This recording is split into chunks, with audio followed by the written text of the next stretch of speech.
ನಮಸ್ಕಾರ ಸ್ನೇಹಿತರೆ.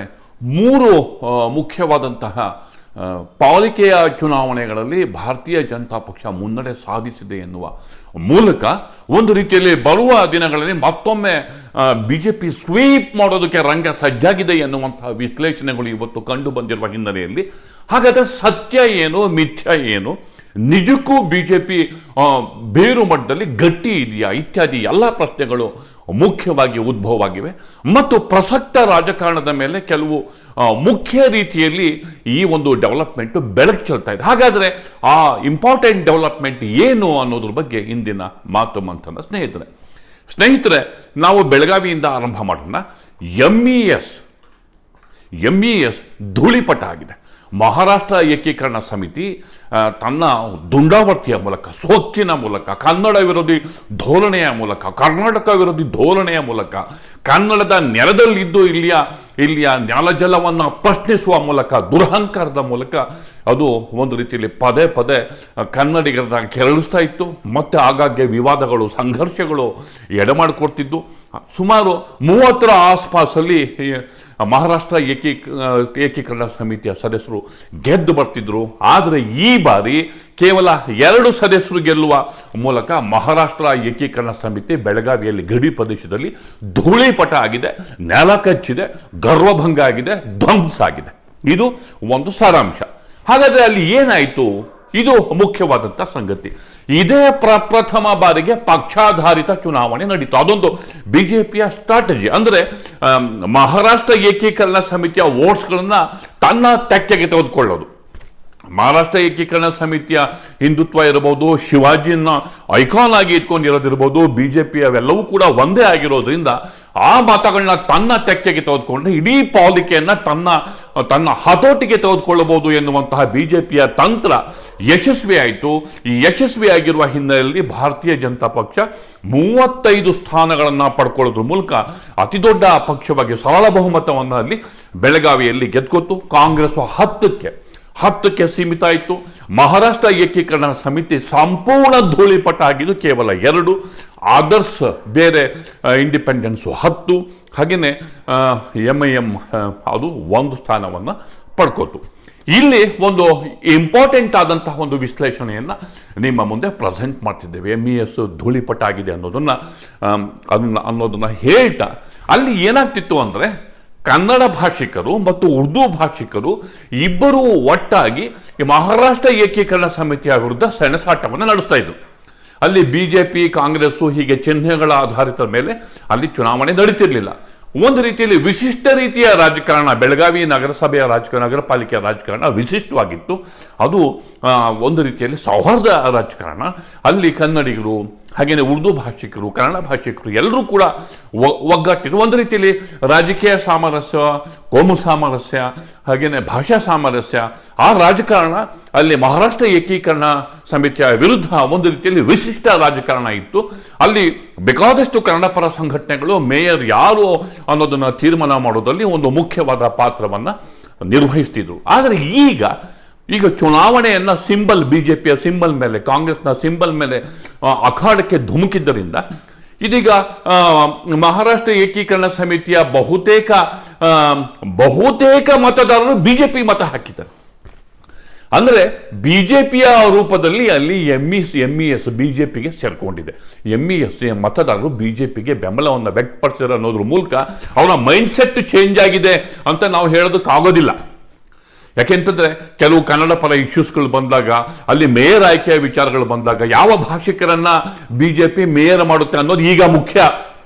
Mayor BJP 35 members ಬಂದಿದೆ, ಆದ್ರೂ ಕೂಡ ಕನ್ನಡಿಗರನ್ನ ಬಿಜೆಪಿ ಮೇಯರ್ ಮಾಡುತ್ತಾ? ಇದ್ರ ಬಗ್ಗೆ ಯಾರೂ ಮಾತಾಡ್ತಿಲ್ಲ. ಬಿಜೆಪಿ ಗೆದ್ದಿದೆ, ಮರಾಠಿ ಭಾಷಿಕರು ದೊಡ್ಡ ಸಂಖ್ಯೆಯಲ್ಲಿ ಅವ್ರಿಗೆ ಸಪೋರ್ಟ್ ಮಾಡಿದ್ದಾರೆ. ಕನ್ನಡಿಗರನ್ನ ಬಿಜೆಪಿ ಮೇಯರ್ ಮಾಡುತ್ತಾ? ಇದು ಮುಖ್ಯವಾದಂತಹ ಪ್ರಶ್ನೆ. ಮಹಾರಾಷ್ಟ್ರ ಏಕೀಕರಣ ಸಮಿತಿಯ ಬಹುತೇಕ ಮತಗಳು ಬಿಜೆಪಿ ಬೆಂಬಲಕ್ಕೆ ನಿಂತ ಪರಿಣಾಮ ಬಿಜೆಪಿ ಒಂದು ರೀತಿಯಲ್ಲಿ ಅಲ್ಲಿ ದೊಡ್ಡ ಸಂಖ್ಯೆಯಲ್ಲಿ ಅಲ್ಲಿ ಗೆದ್ದು ಬಂದಿದೆ. 35, ಕಾಂಗ್ರೆಸ್ ಕೇವಲ 10ಕ್ಕೆ ಮಾತ್ರ, 9-10ಕ್ಕೆ ಮಾತ್ರ ಅದು ಸೀಮಿತ ಆಗಿರೋದ್ರಿಂದ ಹೀಗಾಗಿ ಈಗ ಮೇಯರ್ ಆಯ್ಕೆಯ ಸಂದರ್ಭದಲ್ಲಿ ಬಿಜೆಪಿಯ ಸ್ಟ್ಯಾಂಡ್ ಏನು, ಇದು ಮುಖ್ಯವಾದಂತಹ ಸಂಗತಿ. ಅಂದ್ರೆ ಈಗ MBS ಹೋಯ್ತು ಸರಿ, ಹಾಗಾದ್ರೆ ಮೇಯರ್ ಯಾರು, ಯಾವ ಭಾಷಿಕರಾಗ್ತಾರೆ, ಇದು ಮುಂದಿನ ದಿನಗಳಲ್ಲಿ ಅಥವಾ ಬಿಜೆಪಿಯ ರೂಪದಲ್ಲಿ ಮಹಾರಾಷ್ಟ್ರ ಏಕೀಕರಣ ಸಮಿತಿ ಮತ್ತೆ ಅಲ್ಲಿ ಬೆಳಗಾವಿ ಪಾಲಿಕೆಯ ಮೇಲೆ ತನ್ನ ಹಿಡಿತವನ್ನ ಪ್ರತಿಷ್ಠಾಪಿಸುತ್ತಾ, ಇದು ಮುಖ್ಯವಾದಂತಹ ವಿಚಾರ.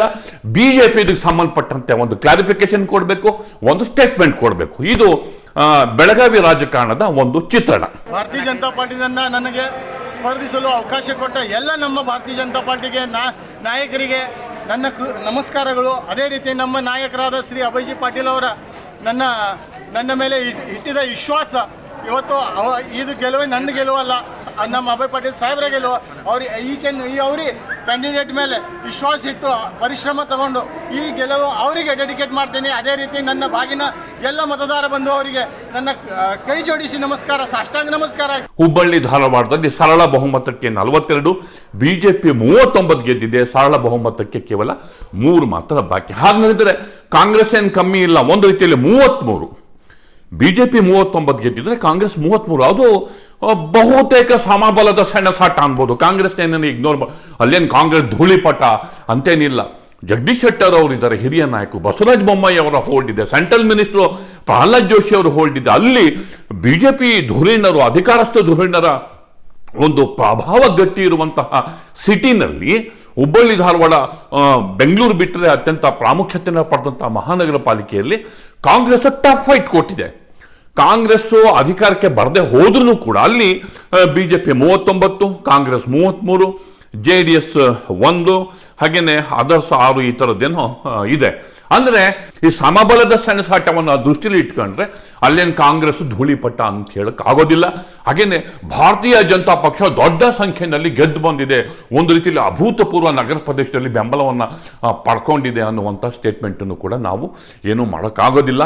ಆದ್ದರಿಂದ ಅಲ್ಲಿ ನಾವು ಗೆದ್ದು ಒಂದು ರೀತಿಯಲ್ಲಿ ಬೀಗ್ ಬಿಟ್ಟಿದ್ದೇವೆ ಅಂತ ಹೇಳ್ಬಿಟ್ಟು ದೊಡ್ಡ ಮಟ್ಟದಲ್ಲಿ ವಿಜೃಂಭಿಸುವ ಅಗತ್ಯ ಏನು ಇಲ್ಲ.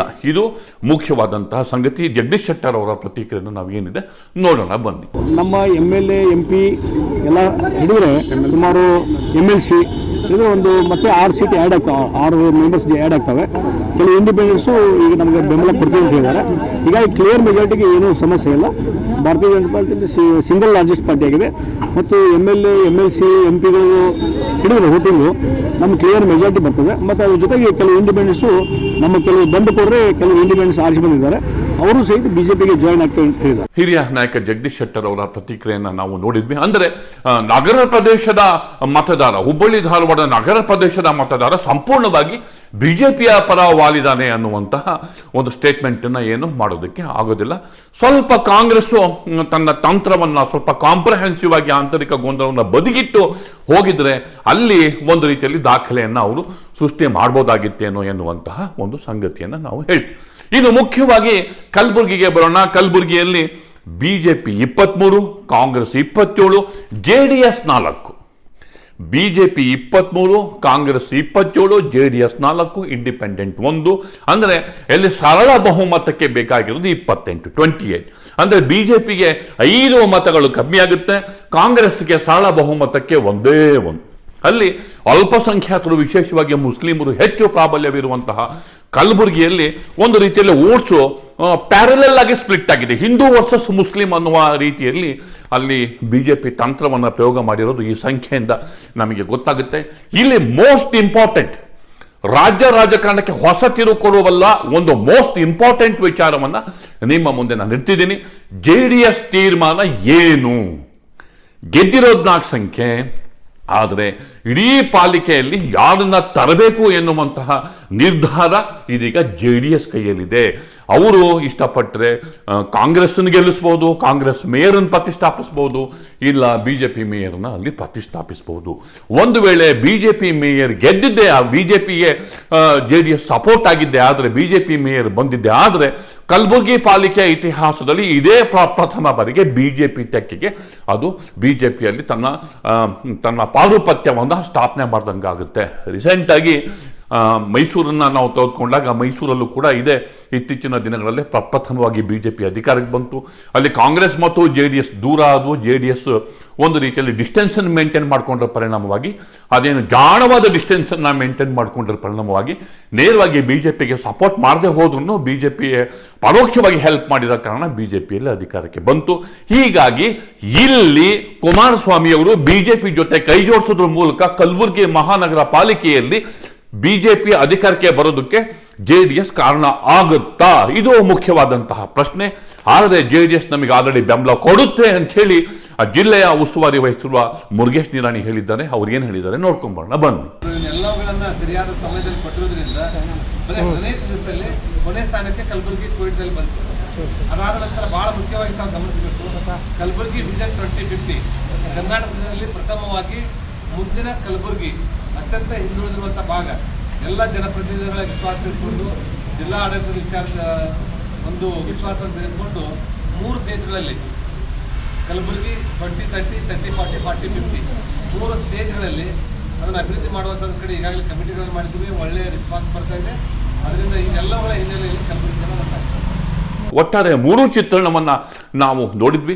ಒಂದು ರೀತಿಯಲ್ಲಿ ನಗರ ಪ್ರದೇಶಗಳ ಮತದಾರರು ಸಂಪೂರ್ಣವಾಗಿ ಬಿಜೆಪಿ ಪರವಾಗಿಯೇ ಇದ್ದಾರೆ ಎನ್ನುವಂಥ ಒಂದು ಸ್ಟೇಟ್ಮೆಂಟ್ ಮಾಡುವಂತಹ ಯಾವುದೇ ಒಂದು ಸಂಪೂರ್ಣವಾಗಿ ಆ ಥರ ಒಂದು ಜಡ್ಜ್ಮೆಂಟಿಗೆ ಬರುವಂತಹ ಯಾವುದೇ ಇಲ್ಲಿ ಉದಾಹರಣೆಗಳು ಇಲ್ಲಿ ಸಿಗೋದಿಲ್ಲ. ಬೆಳಗಾವಿನಲ್ಲಿ ಬೇರೆ ಬೇರೆ ಕಾರಣಕ್ಕೆ ಅಲ್ಲಿ ಬಿಜೆಪಿ ನಡೆಸಿದಂತಹ ಒಂದು ತಂತ್ರ ಯಶಸ್ವಿಯಾಗಿರುವ ಪರಿಣಾಮವಾಗಿ ಅಲ್ಲಿ ಬಿಜೆಪಿ ಅಭೂತಪೂರ್ವ ಗೆಲುವನ್ನು ಸಾಧಿಸಿದೆ. ಈಗ ನಮ್ಮ ಅನಾಲಿಸಿಸ್ ಏನೇ ಇರಲಿ, ಒಂದು ಸಂಖ್ಯೆಯಿಂದ ಬಿಜೆಪಿ ಗೆಲ್ಲುವೆ, ಒಂದು ಸಂಖ್ಯೆಯಿಂದ ಕಾಂಗ್ರೆಸ್ ಗೆಲ್ಲುವೆ.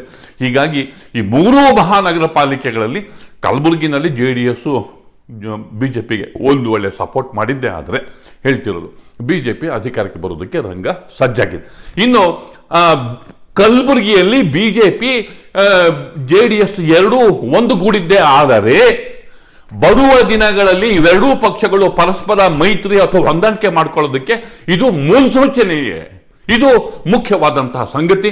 ಹೀಗಾಗಿ ಬರುವ ದಿನಗಳಲ್ಲಿ ಅಧಿಕೃತವಾಗಿ ಬಿಜೆಪಿ ಮತ್ತು JDS ಚುನಾವಣಾ ಪೂರ್ವ ಮೈತ್ರಿಯನ್ನು ಮಾಡ್ಕೋಬಹುದು ಅಥವಾ ಅಡ್ಜಸ್ಟ್ಮೆಂಟ್ ರಾಜಕಾರಣವನ್ನೇ ಮಾಡ್ಕೋತಾವ ಎನ್ನುವ ಮುಖ್ಯ ಪ್ರಶ್ನೆಯೊಂದಿಗೆ ನನ್ನ ಮಾತನ್ನು ಮುಗಿಸ್ತಾ ಇದ್ದೇನೆ. ದಯವಿಟ್ಟು ದಿ ಪೋಸ್ಟ್ ನೋಡಿ, ಲೈಕ್ ಮಾಡಿ, ಶೇರ್ ಮಾಡಿ, ಸಬ್ಸ್ಕ್ರೈಬ್ ಮಾಡೋದಕ್ಕೆ ಮರಿಬೇಡಿ ಗೆಳೆಯರೇ. ನಮಸ್ಕಾರ.